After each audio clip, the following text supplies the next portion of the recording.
31শে December রাত্রি, পৃথিবীর বুকে এক কালো অধ্যায়ের নাম। এ রাতকে কেন্দ্র করে পুরো বিশ্ব যেন পাপাচারের এক অশ্লীল জগতে প্রবেশ করে।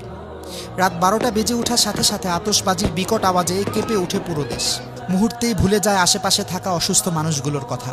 2022 সালে আতশবাজির বিকট আওয়াজে প্রাণ হারায় 4 মাস বয়সী ছোট্ট শিশু উমায়ের। ফানুস উড়াতে গিয়ে রাজধানীর বিভিন্ন জায়গায় অগ্নিকাণ্ডের ঘটনা নতুন নয়।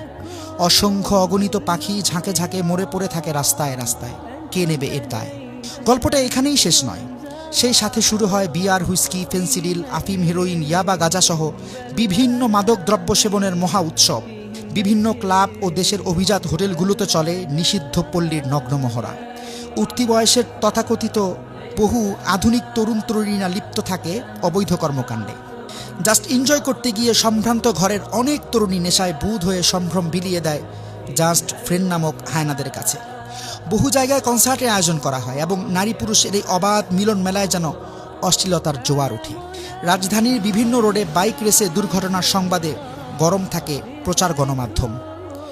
বড় অবাক লাগে। প্রতিবাদ তো দূরের কথা, কথিত সুশীল সমাজ তখন মুখে কুলুপ এঁটে বসে থাকে।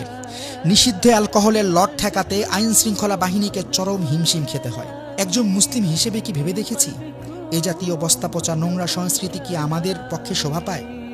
ইসলাম তো বটেই, এমনকি একজন সুস্থ বিবেকমান কোনো ব্যক্তিও এই জাতীয় চরিত্র বিধ্বংসী উদযাপনকে মোটেও সমর্থন করতে পারে না।